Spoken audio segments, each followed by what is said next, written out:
Shalom sahabat Kristus. Puji nama Tuhan kalau hari ini kita boleh bersama-sama.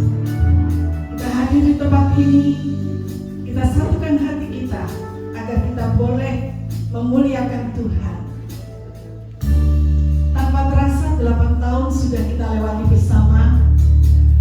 Sebuah perjalanan yang menurut saya itu sudah cukup panjang bagi sebuah persekutuan yang kemudian berubah menjadi gereja kecil. Banyak suka dan duka yang kita lalui bersama, tantangan dan air mata. Tetapi di balik semua itu, kita melihat ada kebaikan Tuhan demi kebaikan Tuhan. Dan kita ada sampai hari ini.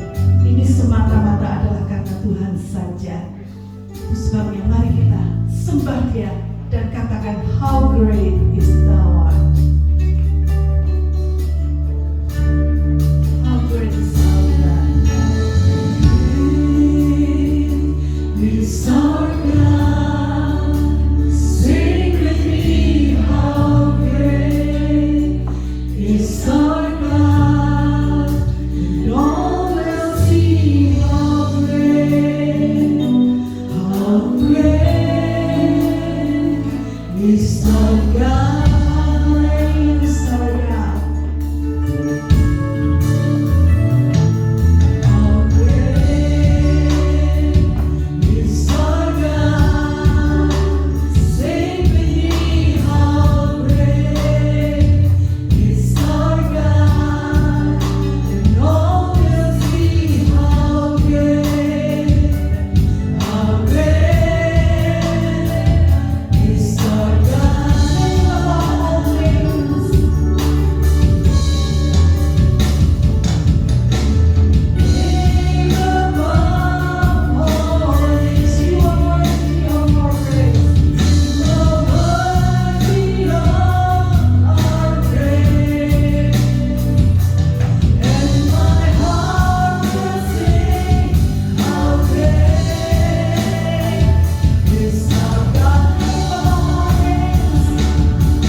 semua hanya karena anugerah Tuhan semata.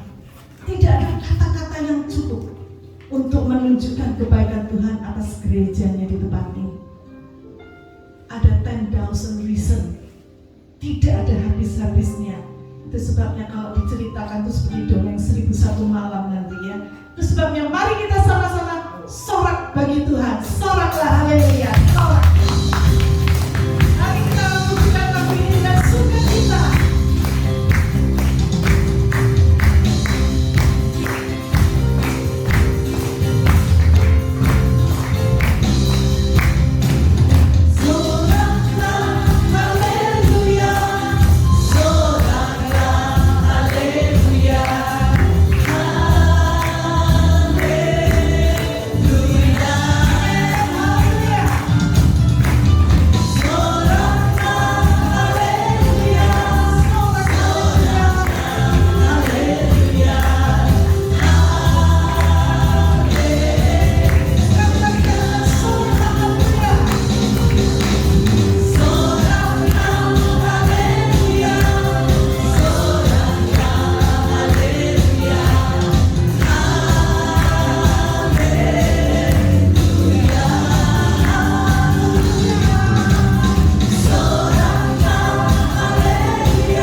di mana jalan tidak selalu mulus. Ada masa-masa di mana kita harus melalui jalan yang berlubang, naik, turun. Kadang-kadang kita harus melewati jalan yang terjal, lembah yang kelam. Namun Yesus ada bersama dengan kita melewati semuanya. Dia menggandeng tangan kita, Dia menggendong kita ketika kita tidak sanggup berjalan lagi. Engkau ada bersama Tuhan dalam setiap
karena gadamu dan tongkatmu itulah yang menghibur aku.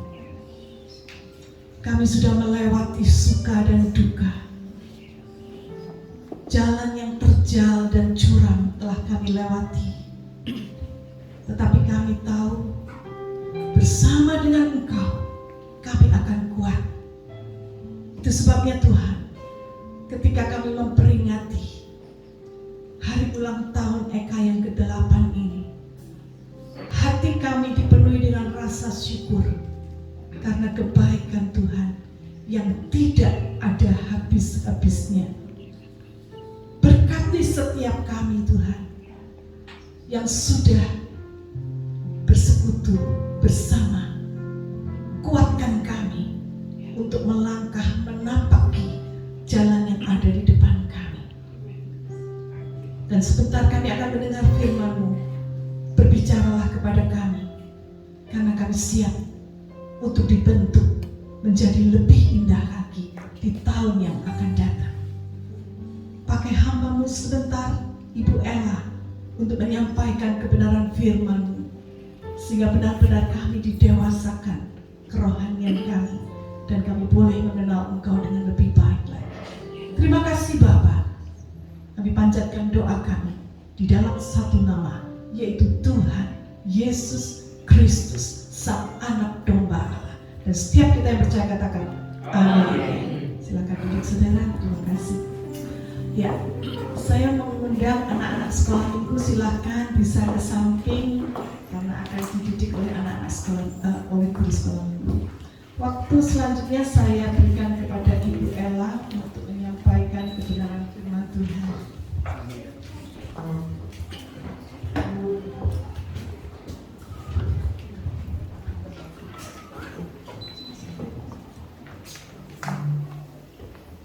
Shalom semuanya.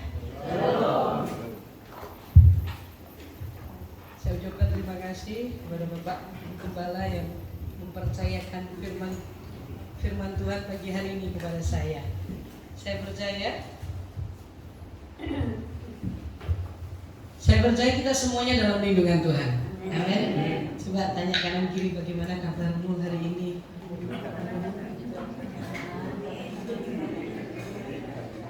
Bagaimana kabarnya saudara? Sebelah kanan kirimu bagaimana kabarnya? Baik, luar biasa. Nah, hari ini saya diberi tema. Ketika saya mendapatkan tema ini, saya merenungkan, saya memikirkan. Saya nggak tahu apakah Bu Grace sadar atau tidak, atau memang Roh Kudus lagi berbicara tentang we are stronger together. Saudaraku, kesatuan atau kebersamaan ini menjadi satu titik balik yang paling tidak disukai setan. Kenapa? Karena ada rahasia yang besar di dalam kesepakatan atau kesehatian, dan itu menjadi satu hukum Tuhan yang tidak bisa diganggu-gugat oleh kuasa setan, oleh kuasa apapun di alam semesta ini. Yuk kita buka kitab Matius pasal yang ke-18. Saudaraku, saya mencupliknya 2 ayat, tetapi nanti saudara di rumah bisa membaca ayat 15 sampai ayat di bawahnya ya. Karena ini ada 2 perikop, tetapi saya mencuplik 2 ayat, tetapi tidak saya mengesampingkan ayat yang di atas dan di bawahnya. Matius 18 ayat 19 dan 20. Kita baca bersama-sama ya, ada di slide. 2, 3. Dan lagi aku berkata kepadamu, jika 2 orang daripadamu di dunia ini sepakat meminta apapun juga, permintaan mereka itu dikabulkan oleh Bapakku yang di surga. Sebab di mana 2 atau 3 orang berkumpul dalam namaku, di situ aku di tengah-tengah mereka. Nah, rupanya setan ngerti ayat ini. Saudara, sadarkah saudara bahwa ketika Yesus dicobai di padang gurun, setan itu selalu mengutip ayat Alkitab. Halo?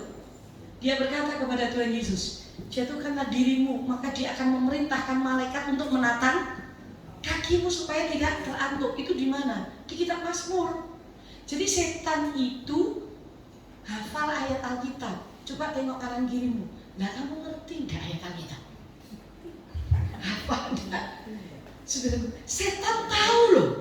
Nah, setan ketika mendengar ini, setan juga dengar, saudaraku. Ini Tuhan Yesus sendiri berkata, dan lagi aku berkata kepadamu. Ini kan berbicara tentang kalau orang berbuat salah, ayat di atasnya, bagaimana cara mengatasinya. Dan ayat di bawahnya nanti, itu bagaimana seseorang itu harus mengampuni. Ini berkaitan. Dan lagi aku berkata kepadamu, jika dua orang daripadamu di dunia ini sepakat, kata sepakat ini berarti sehati, sepikiran, satu tujuan. Nah, itu kata sepakat. Apa yang terjadi? Akan ada pengabulan doa. Dan ini menjadi hukum dari Tuhan. Kata sepakat. Next, berikutnya.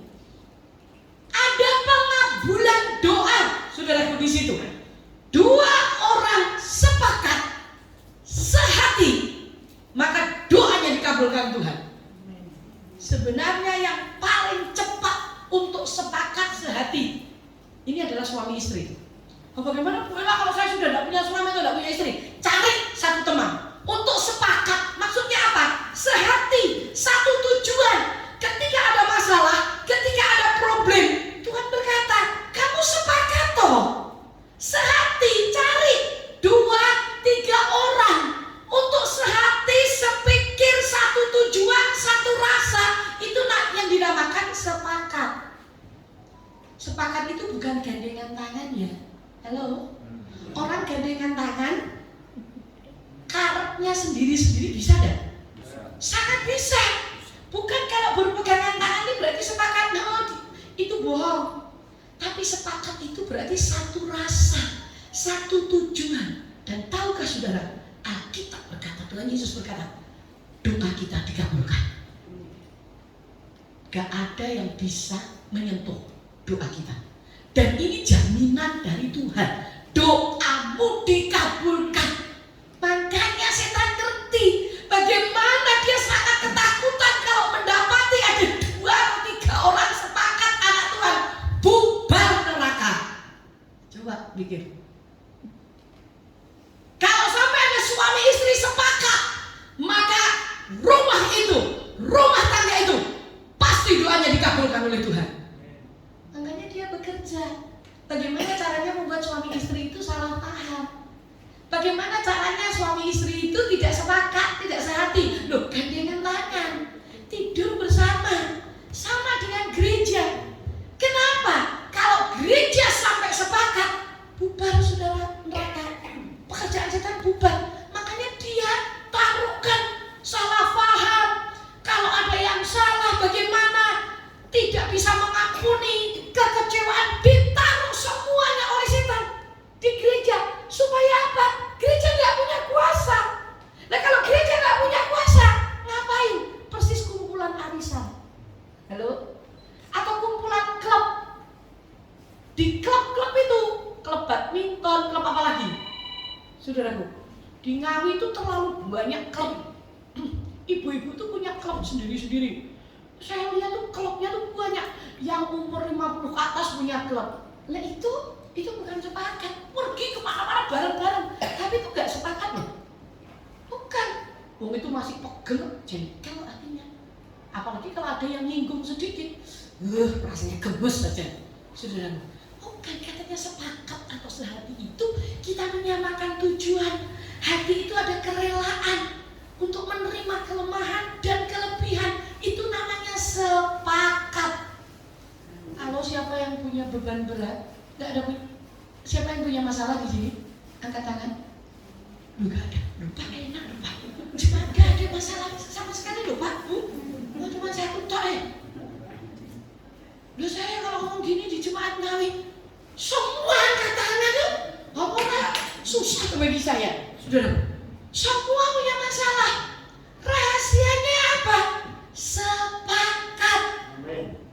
Saudaraku, samakan tujuan. Sekalipun gua enak, cuekel, ngapain dipertahankan? Ini tipuan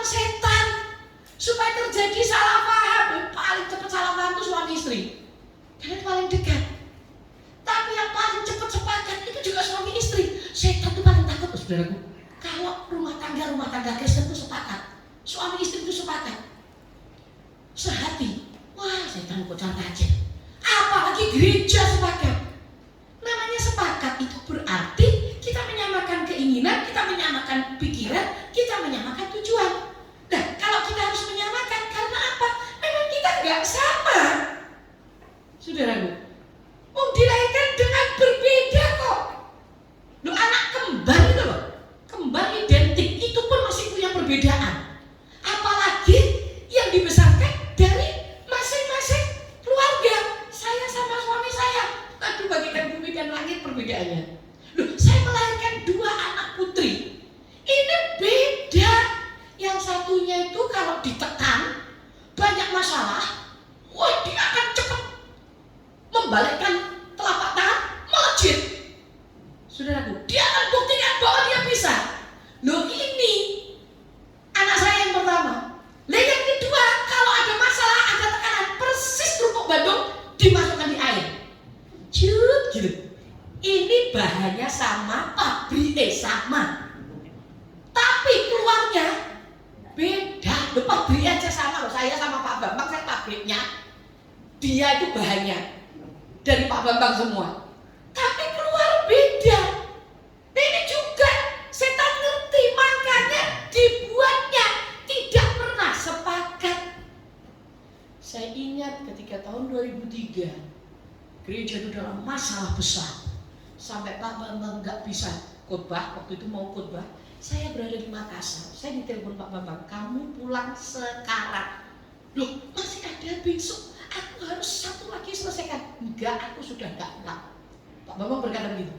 Waduh, kalau suami saya sudah ngomong gitu, saya ngomong, Bu, yang besok saya selesai hari ini, langsung saya pesan tiket, saya balik.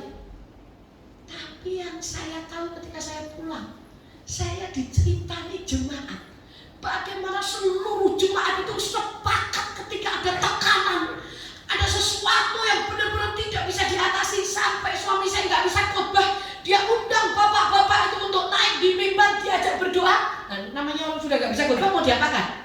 Dia cuma bacakan kitab Nehemia waktu itu. Saya ingat, yang cerita itu adalah jemaat. Ibu-ibu berlutut semua di kursi, semua berdoa sepakat menyatukan hati.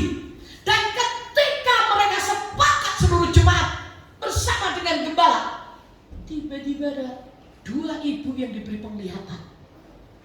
2 ibu dari desa bangkit berdiri, datang ke mimbar, ngomong sama Pak Bambang.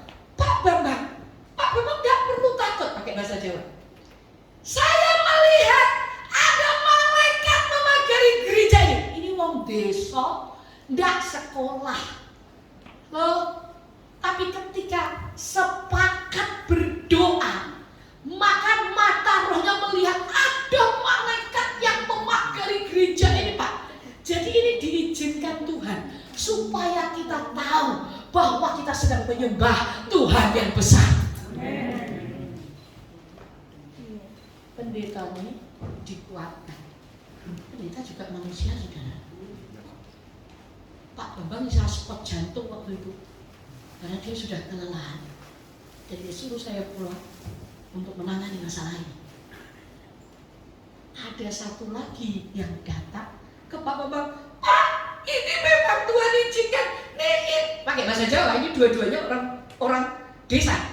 Saya melihat itu loh, Tuhan Yesus ada di sini. Semua jemaat ditumpangi tangan sama Tuhan Yesus. Gak ada yang perlu khawatir. Seluruh jemaat semakin besar, semakin menguatkan hati dan kepercayaan. Nangis-nangis bareng, saudaraku. Tersenyum-tersenyum bareng. Berjuang-berjuang bareng. Dan nama Tuhan dipermuliakan. Amin. Jadi sehati. Kira-kira di jemaat ada perbedaan? Ya banyak, saudara. Namanya orang beda keluarga, sing satu kembar aja, anak satu produk, satu pabrik aja beda. Apalagi orang lain banyak. Tetapi kita tinggalkan semuanya itu, mulai mengambil keputusan. Kita mau bersepakat.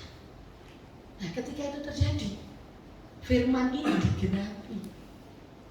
Ini loh setan caranya, karena dia tahu firman Tuhan ini Dia bikin supaya kita tidak bisa sehati. Halo? Itu loh yang terjadi, saudaraku. Jangan sehati. Wis toh, kamu boleh melayani, kamu boleh berdoa, kamu boleh puasa, kamu boleh melakukan apa saja, tapi jangan sampai kamu sehati. Itu tipuan setan. Nah, kalau saudara sadar, kita tahu firman Tuhan ini, tolong please, saya harap tinggalkan semua ego kita. Seperti dikatakan, berapa kali Tuhan aku harus mengampuni? Ayat-ayat di bawahnya, Petrus bertanya kepada Tuhan, 7 kali 70 dalam sehari. Kalau mengampuni berarti melepas tuntutan. Itu baru arti kata mengampuni. Karena ketika ada pengampunan, di situ ada kasih Allah. Dan yang kedua, kata sepakat ini ada di ayat yang ke-20. Sebab di mana ada 2-3 orang berkumpul dalam namaku, di situ aku ada di tengah-tengah. Ini lebih banyak yang ayat 20 ini di terjemahan FIYH atau terjemahan lainnya. Ini kalau ada 2-3 orang berkumpul beribadah bersama-sama dalam namaku, next berikutnya ya, maka aku ada di tengah-tengah mereka. Kita berkumpul dalam nama Tuhan, 2-3 orang sehati, berarti ini berjemaat. Saudara, jemaat di tempat ini sekian. Kalau saudara menyatukan hati, ada sesuatu yang besar yang akan terjadi. Ada banyak orang dimenangkan, ada banyak orang akan dipulihkan, ada keluarga-keluarga yang dipulihkan, ekonomimu dipulihkan. Ini dikatakan di sini 2-3 orang berkumpul dalam nama Tuhan. Berarti ini orang yang percaya Yesus, milik Tuhan. Dalam nama Tuhan ada perkenanan. Tuhan hadir. Saya mau kasih tahu kalau Tuhan hadir, saudara. Kalau Yesus hadir, itu pasti beserta dengan seluruh kuasanya, seluruh kekuatannya. Saudara, itu Tuhan hadir. Ketika Tuhan hadir, pasti ada mujizat, pasti ada pemulihan, pasti ada kesembuhan, pasti ada pertolongan, pasti ada berkat, pasti ada jalan keluar, pasti ada kesehatan, pasti ada kekuatan. Kalau Tuhan hadir. Makanya saya mengajak, mari kita sepakatkan diri supaya Tuhan hadir. Kalau Tuhan hadir, gak perlu kita ngomong laporan khusus kepada Tuhan, ini loh persoalanku, ini loh Tuhan, aku gini. Nah, kalau Tuhan hadir, semuanya dijawab Tuhan. Kalau Tuhan hadir, dia jamin seluruhnya. Saya ingat kapan lalu Pak Jokowi sempat ke Ngawi beberapa bulan untuk melihat panen raya, karena Ngawi itu lumbung padi. Ada jemaat yang memang petani dan dia itu cuma kerja untuk panen saja, ya. Ketemu sama Pak Jokowi, dia tahu suami istri ini waktu di ladang, memang tempat itu Pak Jokowi akan hadir dan orang-orang yang ada di situ sudah disiapkan untuk bertemu dengan Pak Jokowi. Pak Jokowi hadir tuh satu orang di petani itu dikasih 1.250.000. Nah ini suami istri datang di situ semua, jadi dapat berkat 2,5 juta. Itu Pak Jokowi hadir, pasti membawa berkat. Loh, saya mau kasih tahu, Yesus hadir, surga hadir, saudara. Gitu. Banyak orang nggak percaya, kita pusing, orang Kristen tuh sibuk dengan pikirannya sendiri, perspektifnya sendiri dan keinginan sendiri. Padahal kalau Yesus hadir, dia membawa jawaban doa. Gak ada penyakit yang tahan ketika Yesus hadir. Gak ada kesusahan yang bisa bertahan kalau Yesus hadir. Cuman ya itu, Tuhan tuh bisanya hadir kalau ada 2, 3, 1 kumpulan ini sehati. Itu perkenanan Tuhan ada. Ayo saudara, ini sangat susah rasanya untuk melakukannya dan banyak orang Kristen gak sadar bahwa ini jadi bidian setan. Kalau bisa, tadi saya bilang yang sepakat itu ya toh suami istri yang paling cepat. Makanya suami istri itu seringkali ribut dan banyak gesekan. Benar apa benar? Orang perempuan tuh salah atau benar minta benar. Ya, saya perempuan, tapi itulah salah atau benar minta benar, ya toh Pak? Minta benar deh pokoknya, itu perempuan. Dan ini seringkali jadi gesekan. dari Sabang sampai Merauke. Gak ditanggepi, makan siang diulang lagi. Belum ditanggepi, malam mau tidur diulang lagi. Nah padahal suamimu itu nggak ngerti caranya gimana nanggepi. Karena takut salah. Akhirnya saya ngomong gini karena saya punya suami. Saya cerita sama Pak Bambang masalah pagi makan itu, dia diem. Kok nggak ditanggepi? Siang tak pulang lagi. Mau tidur, saya cerita lagi. Karena saya butuhnya dijawab. Sebenarnya perempuan nggak butuh solusi, tapi tolong ngerti ya jawaban sedikit aja. Itu sudah selesai. Pak, tolong Pak. Memang laki-laki diciptakan bukan untuk mengerti sih, masalahnya di situ. Dan kita tuh nggak ada. Hei suami mengertilah istrimu. Nggak ada masalahnya ayat ya. Itu bagi saya. Dan perempuan tuh pengennya dimengerti. Perempuan, saya perempuan tapi saya mikir-mikir akhirnya. Ayah benar aku ini. Aku harus berubah menjadi seperti Yesus. Saya tanya suami saya, kamu kenapa sih kok gak nanggepi? Nah aku tuh loh gak ngerti apa sih yang harus aku ngomong. Makanya aku diem. Kamu tahu gak hatiku sakit begitu. Sakit tuh gitu. Aku gak ngerti sorry hatiku tuh sakit ya. Saya bilang gitu. Tapi itu tetap diulang lagi. Nah setan bisa masuk ke hal ini supaya tidak terjadi sepakat. Nah di gereja setan bisa masuk supaya Tuhan gak hadir. Apa? Gak sehati. Sehingga Tuhan gak hadir. Coba tuh saudara, jemaat ini sepakat apapun juga yang terjadi, salah paham apapun, kekurangan apapun yang terjadi, saudara mengambil keputusan, aku datang ke gereja, aku beribadah, aku berjemaat itu untuk menyatukan hati supaya mujizat terjadi. Amin. Dia hadir. Dan benar, ketika saya sepakat dengan Pak Mata, saya ngerti ini tipu daya setan. Terus mulai saya menyepakatkan diri dengan pemuritan. Ada banyak hal yang terjadi saudara. Wah ini harusnya begini, ini kurang begini. Oh ya wis saya dengar saja. Ya wis kalau gitu kita cari solusinya gimana. Kita ngobrol. Karena apa? Saya tahu kalau sepakat di gereja setan harus nyingkir. Kuasa kegelapan harus nyingkir. Perbudakan harus nyingkir. Penyakit harus nyingkir. Semua yang dari setan harus nyingkir karena ada Tuhan yang hadir di situ. Kalau Tuhan hadir, jawaban pasti terjadi. Coba sekarang firman Tuhan ini sudah pikirkan renungkan. Apakah selama ini setan melancarkan tipuannya kepada kita? Banyak gereja yang tertipu antara gembala suami istri. Kalau ini nggak mempan, dia akan bekerja dengan sama aktivis. Kalau tidak mempan lagi dengan jemaat. Ini tipuan setan. Setan itu kurang ajar saudara. Jangan dipercayai. Oh, kurang ajar dari dulu kok dipercayai terus. Dari dulu tuh setan kurang ajar. Dan saya katakan, firman Tuhan menjaminnya. Ketika saudara dan saya berkumpul bersama dalam nama Tuhan, milik Tuhan, saya percaya Dia hadir di sini. Karena Dia hadir, Dia memulihkan hati kita. Siapa yang punya banyak masalah? Siapa yang hatinya merasa kayak gerangsang, haus, kok ada sesuatu yang kita butuhkan tapi kita juga nggak ngerti. Itu karena hati kita itu membutuhkan air surga, membutuhkan Yesus Kristus. Saudara, ketika saya banyak bertemu dengan orang-orang ada satu konglomerat di Solo pernah saya ketemu dengan dia. Bagaimana dia terpuruk, bagaimana dia merasa ada di dalam sisi hatinya itu ada tempat yang tidak bisa diisi dengan duit, ada tempat yang nggak bisa diisi dengan seks, ada tempat yang nggak bisa diisi dengan apapun juga. Dia bingung, dia punya duit, jam Rolexnya 7, Mercy-nya 3, tak pikir-pikir, ya ampun ini kan istrinya cantik sekali saudara. Ya dirawat kok, gitu loh. Kok ya sih, apa namanya, stres. Stres itu bukan gila.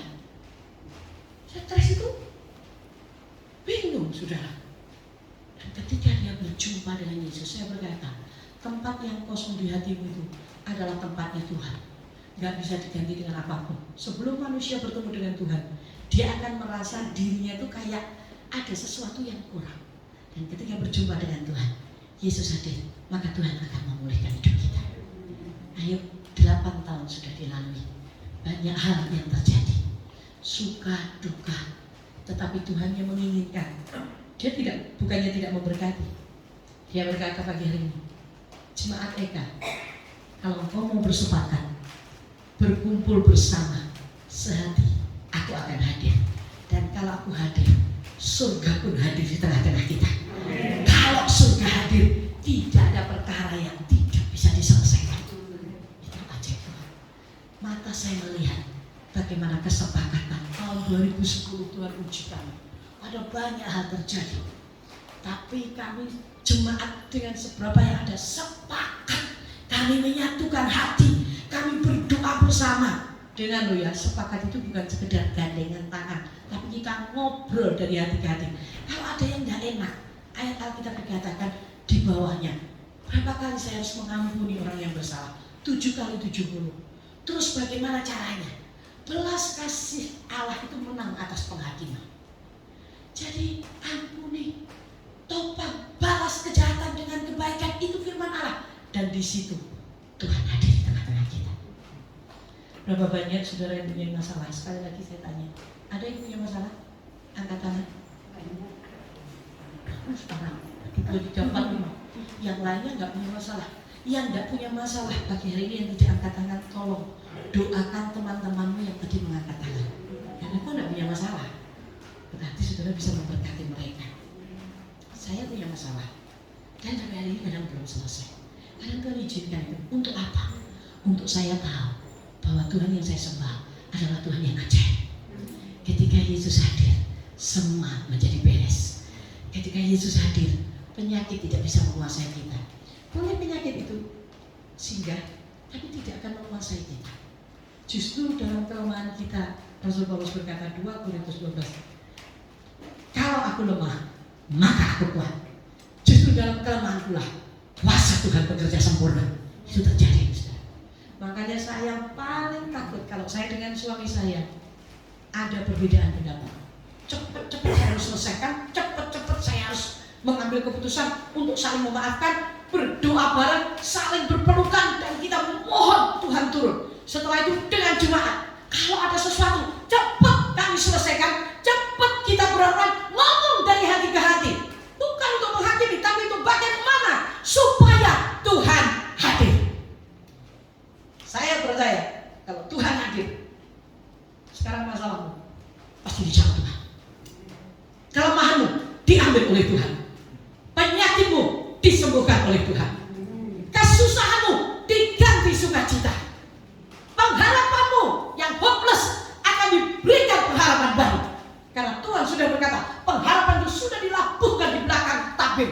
Sauh yang kuat itu adalah pengharapan, dan Yesuslah yang membuka tabir itu, dan Dia adalah jaminan hidup kita. Mari kita berdiri bersama-sama.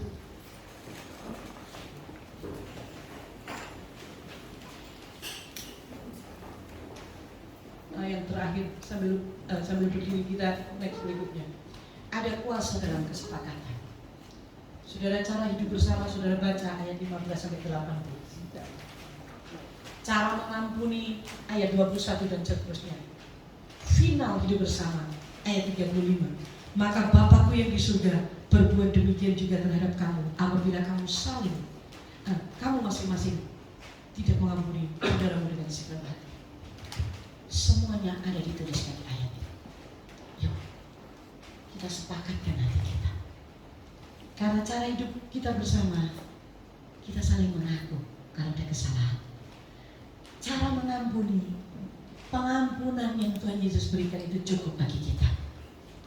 Finalnya, kalau kita tidak mengampuni, dosa kita tidak diampuni. Itulah sebabnya saya rindu rahasia ini dimiliki oleh jemaat Eka yang ada di Malang, supaya Yesus hadir di tengah-tengah kita. Ucapan terima kasih saya berikan kepada Ibu Ella yang sudah menyampaikan berkat firman Tuhan bagi kita sekalian. Sungguh Roh Kudus biarlah terus bekerja lebih lanjut di dalam kehidupan jemaatnya. Dia yang memulihkan ketika dia hadir di tengah-tengah kita, ketika kita sepakat di dalam nama Tuhan. Amin. Saudaraku, saat ini saya memberikan kesempatan kepada kolektan untuk bisa maju ke depan, dan kita akan nyanyikan segala puji syukur hanya bagi Tuhan.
Biarlah Tuhan segala persembahan yang telah kami berikan boleh berkenan di hadapan Bapa dan boleh menjadi berkat bagi jemaat Tuhan, bagi gereja ini, dan bagi orang-orang di sekitar kami yang membutuhkan.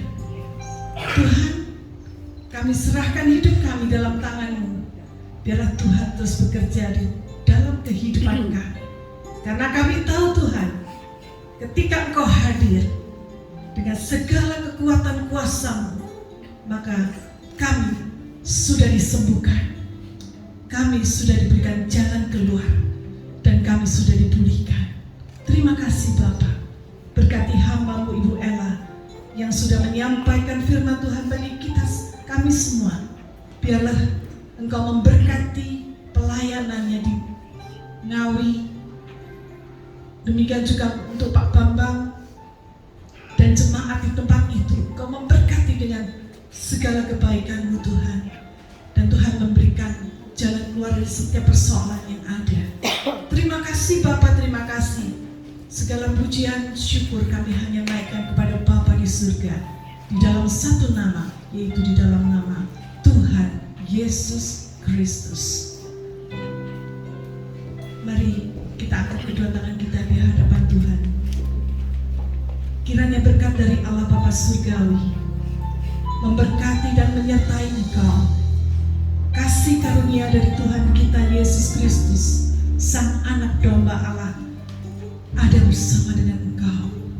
Dia hadir dalam hidupmu. Roh Kudus